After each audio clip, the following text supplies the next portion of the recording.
Hello guys, welcome back to our channel Mahi creatives. ఇప్పటి వరకు మన ఛానల్ని సబ్స్క్రైబ్ చేసుకోలేదా? అయితే వెంటనే మన ఛానల్ని లైక్ చేయండి, ఫాలో చేయండి, సబ్స్క్రైబ్ చేయండి.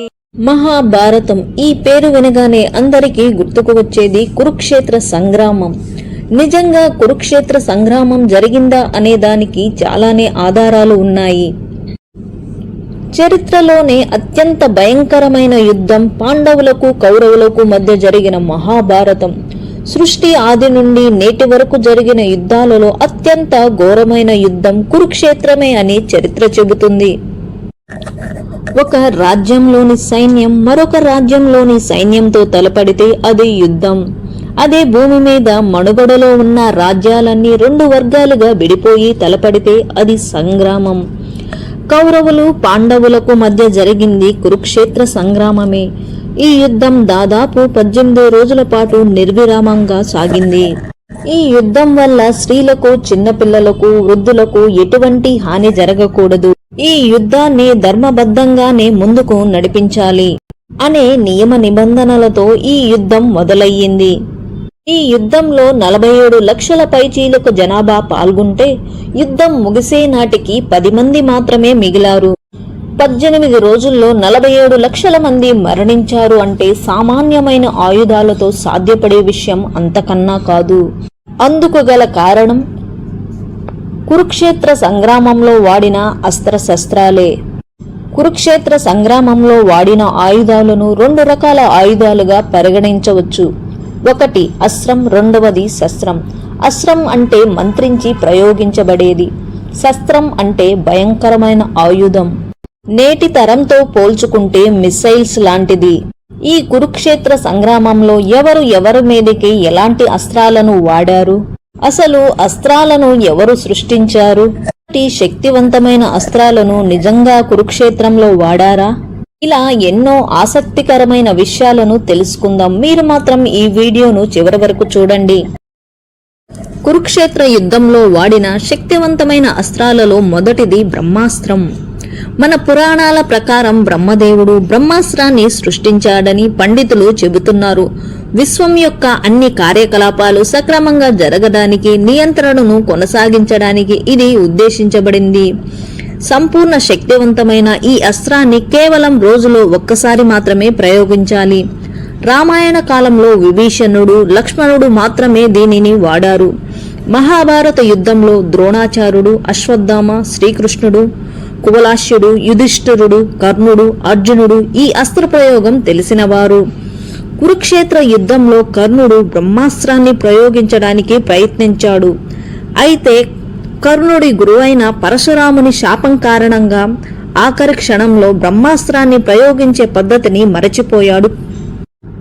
ఇక రెండవది బ్రహ్మశీర్షాస్త్రం. ఇది బ్రహ్మాస్త్రం కంటే 4 రెట్లు శక్తివంతమైన ఆయుధం. ఈ ఉపయోగించడం వల్ల వినాశనం ఎక్కువ కలుగుతుంది. ఒకవేళ ఈ అస్త్రాన్ని ప్రయోగిస్తే దీని ప్రయోగించిన ప్రాంతం మొత్తం దాదాపుగా 12 సంవత్సరాల పాటు నిర్మానుష్యంగా మారిపోతుంది. అంటే ఒక అణుబాంబు పేలితే వచ్చే నష్టం కంటే ఎక్కువే ఉంటుంది. బ్రహ్మ రూపొందించిన ఈ అస్త్రాన్ని పరశురాముడు ద్రోణాచార్యునికి ప్రసాదించాడు.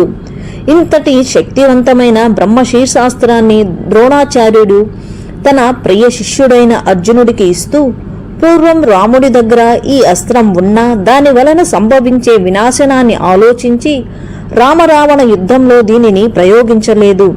దీని వలన ఈ అస్త్రం ఎంత ప్రమాదకరమైనదో, ఎంతటి శక్తివంతమైనదో నువ్వు అర్థం చేసుకో. అనివార్యమైన సమయంలో తప్ప ఎట్టి పరిస్థితుల్లోనూ నువ్వు దీనిని ప్రయోగించవద్దని చెప్పి బ్రహ్మశీర్షాస్త్రాన్ని అర్జునుడికి అందించాడు ద్రోణాచార్యుడు. మూడవ అస్త్రం బ్రహ్మాండాస్త్రం. ఈ ఆయుధం కొనపై బ్రహ్మ యొక్క 5 తలలు ఉంటాయి. ఈ ఆయుధం మొత్తం సౌర వ్యవస్థను, అంటే ఈ బ్రహ్మాండాన్ని నాశనం చేసే అంత శక్తివంతమైనది. ఇది బ్రహ్మాస్త్రం, బ్రహ్మశీర్షాస్త్రం రెండిటికంటే శక్తివంతమైనది. ఒక్కసారి ఈ అస్త్రాన్ని విడిచిన తర్వాత దానిని ఆపడం ఎవరి తరం కాదు. అది ప్రయోగించబడిన వారు రక్షింపబడే అవకాశమే లేదు. ఈ ఆయుధం ద్రోణాచార్యుని వద్ద ఉంది. కురుక్షేత్ర యుద్ధంలో పాండవులు ధర్మం కోసం పోరాడుతున్నందున వారిపై దీనిని ప్రయోగించవద్దని దేవతలు ద్రోణాచార్యుని కోరడంతో ఆయన దానిని పాండవులపై ప్రయోగించలేదు. ఇక 4వది నాగాస్త్రం. దేనినైనా 1000 ముక్కలు చెయ్యగలిగే శక్తివంతమైన అస్త్రం ఇది. ఇది పాము రూపాన్ని పోలి ఉంటుంది.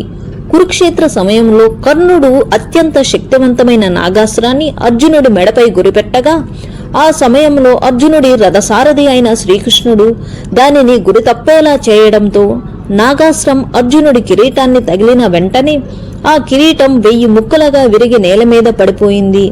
అంతటి శక్తివంతమైన ఆయుధం నాగాస్త్రం. 5వది నారాయణాస్త్రం. ఈ అస్త్రం శ్రీహరికి చెందినది. కురుక్షేత్ర యుద్ధంలో ఈ అస్త్రాన్ని అశ్వత్థామ సుయోధనుని ఆజ్ఞ మేరకు మంత్రించి పాండవ సేనపై ప్రయోగించాడు. ఈ అస్త్ర ప్రభావం వల్ల ప్రకృతి అంతా అల్లకల్లోలమైపోయింది. ఆకాశంలోకి ప్రవేశించిన నారాయణ అస్త్రం రకరకాల ఆయుధాల రూపంలో వేల కొలది మహాఅగ్ని జ్వాలలతో పాండవేయుల సైన్యాన్నింట విజృంభించసాగింది. దానిని కన్నెత్తి చూడలేని పాంచాల పాండవేయ సైన్యాలు ఘోర ఆర్తనాదాలతో పరుగులు తీశారు. ఈ బీభత్సాన్ని చూస్తున్న కృష్ణార్జులు నిస్సహాయులుగా చూస్తూ నిలబడిపోయారు. ధర్మరాజు ఆందోళనతో అందరినీ పారిపోమ్మంటూ గగ్గోల పెట్టసాగాడు. వేల ఆయుధాల సమాహారమైన నారాయణ అస్త్రాన్ని ఎదిరించడం ఎవరి తరం కాదు. దాని నుండి తప్పించుకునే మార్గం లొంగిపోవడం మాత్రమే అని తెలుసుకున్న శ్రీకృష్ణుడు యోధులందరినీ వాహనాల మీద నుండి కిందకి దూకమని, ఆయుధాలు వదిలేసి తలలంచుకొని నిలబడమని సూచించాడు. శ్రీకృష్ణ భగవానుడి ఆదేశానుసారం అందరూ నిలబడి నారాయణ అస్త్రం నుండి తప్పించుకున్నారు. ఇక 6వది పాశుపతాస్త్రం. మన పురాణాల ప్రకారం ఈ అస్త్రం కలిగిన వారు 2 మాత్రమే మన పురాణ గాథల్లో మనకు కనిపిస్తారు. ఒకరు రావణుని పుత్రుడు అయిన మేఘనాథుడు, మరొకరు పాండవ మధ్యముడు అయిన అర్జునుడు. ఈ పాశుపతాస్త్రం పొందడం కోసం అర్జునుడు కుడికాలి బొటని వేలిపై నుంచుని చాలా కాలం పాటు ఘోరమైన తపస్సు చేశాడు. ఆ తర్వాత జరిగిన మహాభారత యుద్ధంలో పరమేశ్వరుడు ప్రసాదించిన పాశుపతాస్త్రాన్ని కర్ణుడిపై ప్రయోగించి అర్జునుడు విజయం సాధించాడు.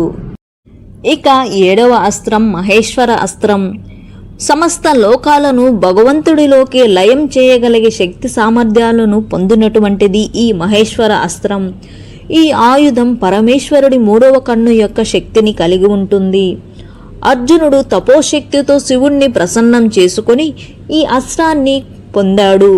కురుక్షేత్ర సమయంలో అర్జునుడు ఈ అస్త్రాన్ని జయద్రథుడిని చంపడానికి ఉపయోగించాడు. ఇక 8వ అస్త్రం వాసవి శక్తి. వాసవి శక్తి ఇంద్రుడి ఆధీనంలో ఉన్న ఆయుధం. కర్ణుడు కవచకుండలానికి బదులుగా ఇంద్రుడి నుండి ఈ అస్త్రాన్ని పొందాడు. ఇది చాలా బలమైన ఆయుధం. ఈ ఆయుధానికి ఇంద్రుడిచ్చిన అజేత అనే వరం కూడా ఉంది. దాంతో అది మరింత శక్తివంతంగా మారింది. ఈ ఆయుధంతో దేవతలు, అసురులు, మానవులు, గంధర్వులు, రాక్షసులలో ఎవరినైనా సంహరించవచ్చు. అయితే దానిని ఒక్కసారి మాత్రమే ప్రయోగించాలి. కురుక్షేత్రంలో అర్జునుడిపై వాసవి శక్తిని ప్రయోగించడానికి సిద్ధమయ్యాడు కర్ణుడు. కానీ యుద్ధంలో భీముడి కుమారుడైన ఘటోత్కచునిపై దీనిని ప్రయోగించవలసి వచ్చింది. ఇక 9వ అస్త్రం వరుణాస్త్రం. వరుణదేవునికి చెందిన ఈ అస్త్రం ఏ ఇతర ఆయుధ రూపాన్నైనా పొందగలదు. దీనిని ప్రయోగించడంతో పాటు పొందడం కూడా ఎంతో కఠినతరం. అర్జునుడు, సాత్యకి, దృష్టద్యుమ్నుడు, ద్రోణాచార్యుల వంటి ప్రఖ్యాత యోధులు మాత్రమే ఈ ఆయుధాన్ని కలిగి ఉన్నారు. భార్గవాస్త్రం. బ్రహ్మశీర్షాస్త్రంతో సమానమైనది ఇది. ప్రపంచం మొత్తాన్ని నాశనం చేయగలిగిన శక్తి ఈ అస్త్రానికి ఉంది. ఒక్కసారి ఈ అస్త్రాన్ని ప్రయోగిస్తే బూడిద కూడా మిగలదు.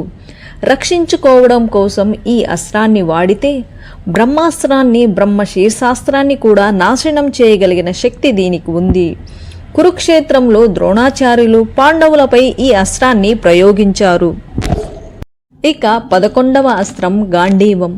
గాంధీవం అనేది స్వర్గంలోని గాంధీవ వృక్షం ద్వారా రూపొందించబడినది. ఇది లక్షలాది ఆయుధాలకు సమానమైనది. ఈ విల్లును గంధర్వులు దేవతలు పూజించారని పురాణాలు చెబుతున్నాయి. చిత్రమేమిటంటే గాంధీవానికి అక్షయ తునీరం ఉంది. దీనివల్ల గాంధీవం నుండి ఎన్ని బాణాలు తీసివేస్తున్నా అది ఖాళీ కాదు.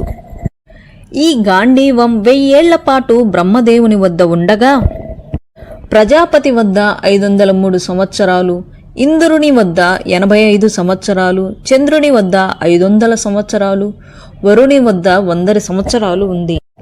వరుణ దేవుని వద్ద 100 సంవత్సరాలు ఉండగా కాండవ వనాన్ని అర్జునుడు అగ్నికి ఆహుతి ఇవ్వడంతో అగ్నిదేవుడు సంతోషించి అర్జునుడికి గాంధీవాన్ని వరంగా ప్రసాదించాడు. ఈ గాంధీవాన్ని అర్జునుడు కురుక్షేత్రంలో వాడాడు. ఇంకా ఎన్నో అత్యద్భుత శక్తులు కలిగిన మంత్రపూరితమైన అస్త్రశస్త్రాలతో కురుక్షేత్ర యుద్ధం జరిగింది. అయితే అన్ని అస్త్రాలలోకెల్లా అత్యంత బలమైన ఆయుధం, ఎంతటి శక్తి కలిగిన ఆయుధాన్నైనా మట్టి కరిపించగల ఆయుధం సుదర్శన చక్రం. శ్రీకృష్ణుడు యుద్ధంలో పాల్గొననందున ఈ ఆయుధాన్ని కురుక్షేత్రంలో ఉపయోగించలేదు. అయితే శ్రీకృష్ణుడు శిశుపాలుడిని చంపడానికి సుదర్శన చక్రాన్ని ఉపయోగించాడు. త్రిశూలం మహాదేవుని కుండలి శక్తి అయినట్లే సుదర్శన చక్రం శ్రీహరి యొక్క కుండలి శక్తి. కృష్ణావతారానికి పూర్వమే సుదర్శన చక్రం విష్ణువు దగ్గర ఉంది.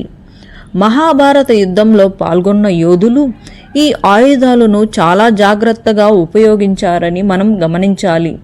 ఎందుకంటే ఇవి సమాజానికి కలిగించే సంభావ్య విధ్వంస గురించి వారికి తెలుసు. సామూహిక విధ్వంసక ఆయుధాలను బాధ్యతతో ఉపయోగించడం ఆ రోజుల్లో ఒక ఆచారంగా ఉండేది.